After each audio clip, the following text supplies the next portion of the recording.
wabarakatuh. Alhamdulillahilladzi faddala bani Adam bil ilmi wal amali bihi ala jami'il alam.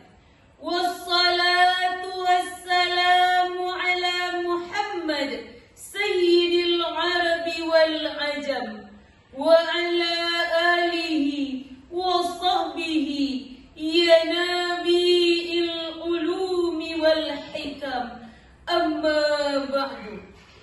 Yang terhormat Dewan Hakim yang adil dan bijaksana, nan menimbang samubare, nan mau kuasa panjang, serta hadirin kaum muslimin yang berbahagia.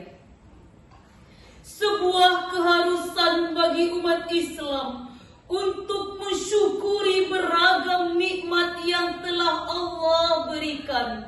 Di antara nikmat-nikmat itu, bahkan yang paling agung adalah nikmat Islam yang dibawa oleh Nabi Muhammad sallallahu alaihi wasallam.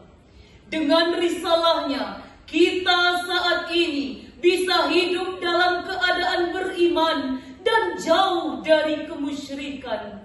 Selain itu, kehadirannya menjadi rahmat bagi alam semesta. Banyak cara bagi umat Islam untuk menambah rasa cinta, mahabbah kepadanya. Hal itu bisa diaplikasikan dengan beragam cara.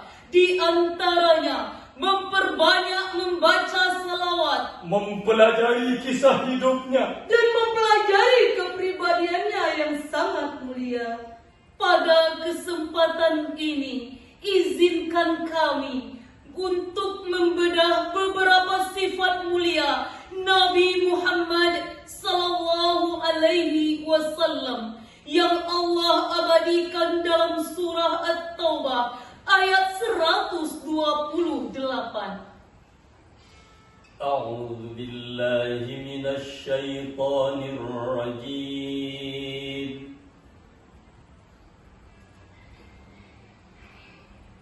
Bismillahirrahmanirrahim.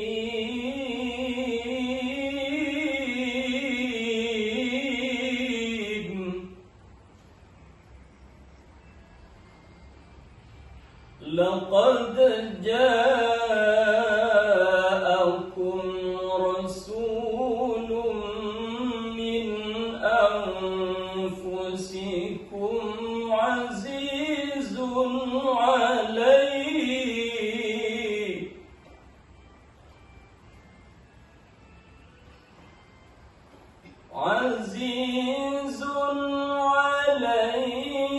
ma anittum harisun alaikum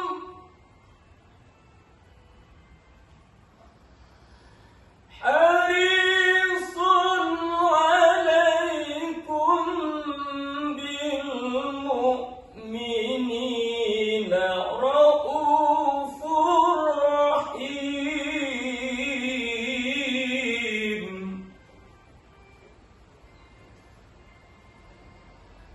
Harisun alaikum bil mu'minina raufur rahim. Aku berlindung kepada Allah dari godaan setan yang terkutuk dengan menyebut nama Allah yang Maha Pengasih lagi Maha Penyayang. Sungguh telah datang kepadamu seorang Rasul dari kaummu sendiri. Berat terasa olehnya penderitaan yang kamu alami.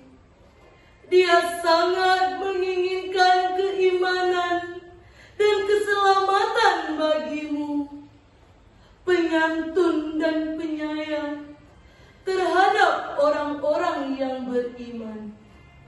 Dewan Hakim dan hadirin yang berbahagia, pada ayat di atas Allah Subhanahu wa Ta'ala menggambarkan beberapa poin, sifat dan karakter mulia dan agung yang terdapat dalam diri Nabi Muhammad, yaitu min anfusikum azizun, harisun, raufun, dan rahimun.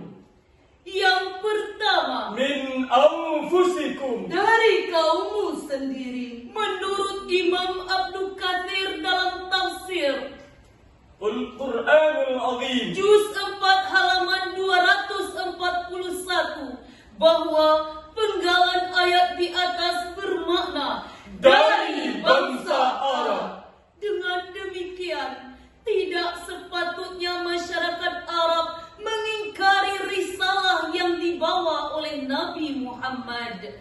Sebab semuanya sudah tahu dengan jelas bahwa Nasabnya berasal dari keturunan mulia, kepribadiannya sangat agung, akhlaknya yang sangat tinggi, orangnya sangat berhati-hati, amanah dan tidak pernah berbohong, menghormati yang lebih tua dan menyayangi yang lebih muda. Yang kedua, Azizun, berat terasa olehnya. Imam Al-Alusi dalam tafsir Ruhil Ma'ani wa Sab'il Mathani, Juz 7 halaman 417 mengatakan, semua beban dan kesengsaraan yang dirasakan oleh umatnya juga menjadi beban kepada Rasulullah. Tidak hanya itu, Rasulullah juga mengemban amanah untuk berdakwah dan menyebarkan ajaran Islam. Ia tak henti-hentinya disibukkan dengan urusan umatnya. Bahkan ia sangat jarang memperhatikan keluarganya demi umatnya dari dunia hingga akhirat. Yang ketiga, Harisun, sangat menginginkan keimanan. Imam Ar-Razi dalam tafsir Mafatihul Ghaib, Juz 16 halaman 179 mengatakan bahwa dalam diri Rasulullah terdapat keinginan yang sangat tinggi untuk bisa memberikan kebaikan kepada semua umat manusia dan membersihkan segala kesyirikan dalam diri mereka. Ketika rintangan datang silih berganti, permusuhan dan fitnah yang bertebaran, serangan dan ancaman yang berdatangan tidak lantas mempengaruhi semangatnya dalam berdakwah untuk menunjukkan jalan yang benar kepada semua manusia. Yang keempat dan kelima, Raufun dan Rahimun, penyantun dan penyayang. Pada penutup ayat, Allah menegaskan bahwa Muhammad merupakan Nabi dan Rasul yang sangat santun dan penyayang. Hal ini seperti yang diceritakan oleh Imam Al-Baghawi dalam tafsir Ma'alimut Tanzil, Juz 4 halaman 115. Qila Raufun bil muti'in, Rahimun bil mudnibin. Dikatakan bahwa Rasulullah itu penyantun pada yang taat dan penyayang pada ahli maksiat. Selain itu, dalam tafsir Asy-Sya'rawi, Juz 1 halaman 5023, Syekh Mutawalli menyatakan bahwa Rasulullah bukanlah pribadi yang keji dan berbuat keji. ia tidak pernah berteriak di pasar, Ia juga tidak pernah membalas keburukan dengan keburukan. Akan tetapi memaafkan dan berlapang dada. Dewan Hakim dan hadirin sekalian yang berbahagia,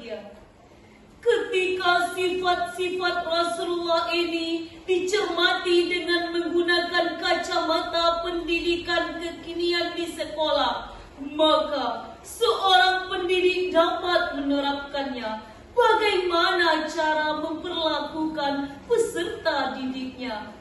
Dalam buku Memberdayakan Sistem Pendidikan Islam, Profesor Mastuhu menawarkan 3 corak interaksi pendidikan dalam memperlakukan peserta didik. Yang pertama, mereka seperti anak kandung kita sendiri. Yang kedua, mereka seperti teman kita sendiri. Dan yang ketiga, mereka seperti pengganti generasi tua. Selain itu, bagi kami, Anak didik mesti dianggap seperti diri kita sendiri. artinya, kita ingin diperlakukan dengan penuh kelembutan. Kita tidak ingin disakiti dan diperlakukan kasar. Maka begitu juga dengan anak didik kita. Mereka juga ingin diperlakukan dengan kelembutan, Bukan dengan kekasaran. Akhirnya, sampailah pada kesimpulan, jika kita suka orang lain bersikap lemah lembut pada kita, Maka perlakukanlah orang lain dengan kelembutan. jika kita tidak suka anak kandung dikasari, maka lemah lembutlah dalam memperlakukan anak orang lain. Jika kita tidak suka untuk terlalu dikekang, Maka berikanlah kepercayaan kepada anak didik kita untuk memilih apa yang mereka minati selama masih dalam koridor yang benar.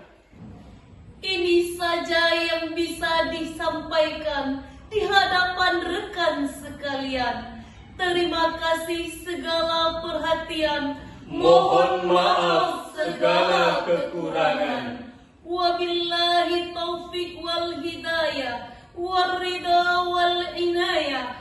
Assalamualaikum warahmatullahi wabarakatuh.